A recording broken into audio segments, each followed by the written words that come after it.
Thank you for joining me today. It's Brian Gubernick, and welcome to the No Days Off podcast, where we believe that every single day brings a new opportunity to get better. Today, I want to talk about how I waste time.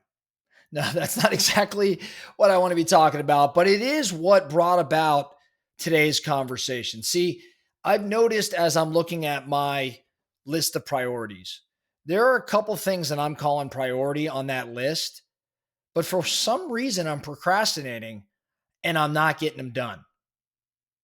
And after kind of thinking about this some more, I recalled a subject that we talked about here at No Days Off, episode 102. And that episode was about Parkinson's Law.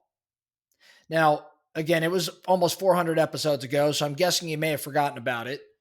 Let's talk about Parkinson's Law, and let's talk about how we can change the way that we're behaving, overcome this law, and we can all become a bit more productive in getting the most important things done. I think for all of us, if we are in business, we probably have noticed that there's a task you can finish in an hour, but somehow, some way it finds a way to stretch into a whole day. Or you've got something that should take you a week and it takes an entire quarter. Well, that's not a coincidence that that sort of thing happens. It's actually a law. And that's known as Parkinson's Law. What Parkinson's Law is all about is that work expands to fill the time available for its completion. So if I have something that, should be done by the end of the week, and instead I start extending it to a quarter, well, odds are I didn't find reason to get it done in the week, even though I kept saying it had to be done in a week, because I wasn't crunched for time, because I had no accountability, and some other things we're going to talk about here. It took a quarter instead of a week. Things like this, Parkinson's Law, when work expands to fill the time available for its completion, this affects business. This affects sales. This affects your health and your personal productivity and your relationships. You start to see this show up everywhere. Now, Parkinson's Law, how did it come about? It was written about by someone named Cyril, I think it's Cyril, Cyril, Cyril Parkinson, who in an essay in 1955 talked around how bureaucracies and organizations expand rather inefficiently. I'm not going to go off on a Doge Elon Musk rant, but I think Parkinson's Law is in play a bit with respect to the government, bureaucracy, and organization, because there's been inefficient expansion. An example would be like, this is real for me coming up here. I've got to pack for a trip. I have right now 5 days to pack for this trip. If I started packing today, I'll take all 5 days leading up to, when I take off on that trip. But if my flight happened to be leaving in 3 hours, I'd probably be able to pack in 15 minutes. Or in sales, if you've ever had a deal that you could close in a week, but sometimes for some crazy reason it takes 3 months because there's no urgency. That's exactly Parkinson's Law at play. Made me think about Steve Jobs, and he was known pretty well for his what many would deem to be impossible deadlines. The iPhone's very first design, there's a story behind their first design. In 2007, Apple was super deep into the development of the first iPhone, and the engineering team had created a working prototype that they presented to Steve Jobs, but there was a problem. Jobs was not impressed. He said, "This thing is too bulky." He pulled the device out, he turned it back to the engineers and said, "It's too big. It needs to be smaller."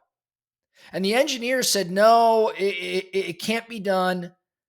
It's not too small. We actually can't make it smaller. The components won't fit. We've spent months optimizing the design.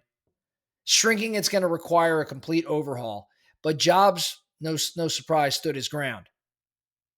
He walked over to a fish tank, so the story goes. There was a fish tank in the room, and he took the prototype of the phone and he dropped it into the fish tank. As the device sank, air bubbles started floating to the surface. Jobs then turned to the engineers who were pretty stunned, and he said, "See those bubbles? That means that there's space inside. So go make it smaller." Now, the engineers thought it was impossible. They had already invested months of work, and in their minds, it was already optimized to the greatest extent possible. They believed that if they were going to go try to make some changes and make it smaller, it was going to take them many months. But Jobs' perspective was 2 weeks. That's what they got. They got 2 weeks. They had to cut the deadline down to just 2 weeks. And he knew that the time constraints would force more focus, more efficiency, more breakthrough thinking. It was his leadership style. He set this impossible deadline and it forced his people to rise to the occasion, which I think you probably know the end of the story. They did. The engineers reworked the internals, they eliminated all the unnecessary space, and they delivered a much sleeker iPhone in just 2 weeks.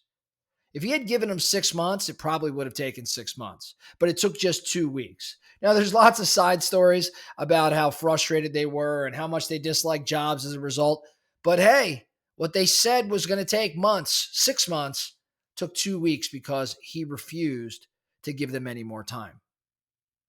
So, how does Parkinson's law affect your performance?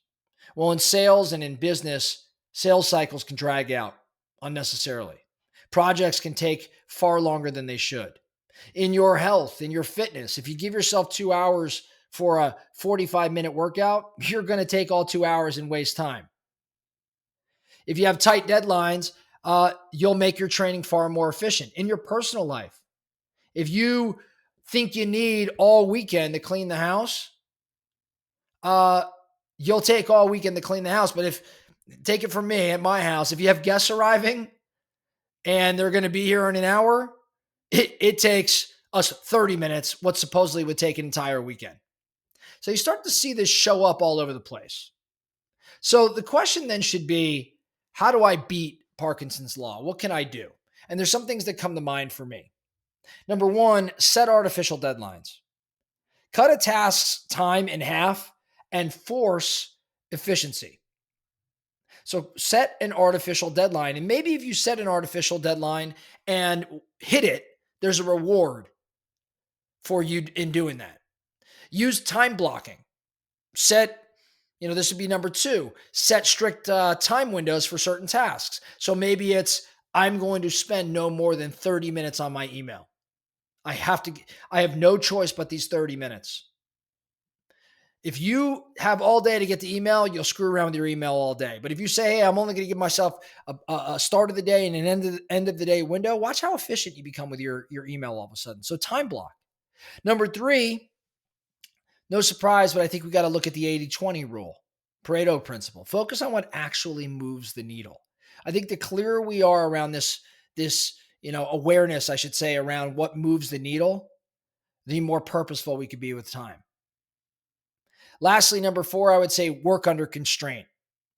Treat deadlines like a finish line, like a race day in endurance sport. There's no pushing back. You just have to execute. I'm going to give you a bonus number 5. Introduce some form of accountability. Introduce some form, and that may be telling the world or whoever wants to listen or whoever matters to you that I am going to get XYZ done by this specific time. So set some deadlines, time block, use the 80-20 rule, work under constraint, and add some accountability into your world.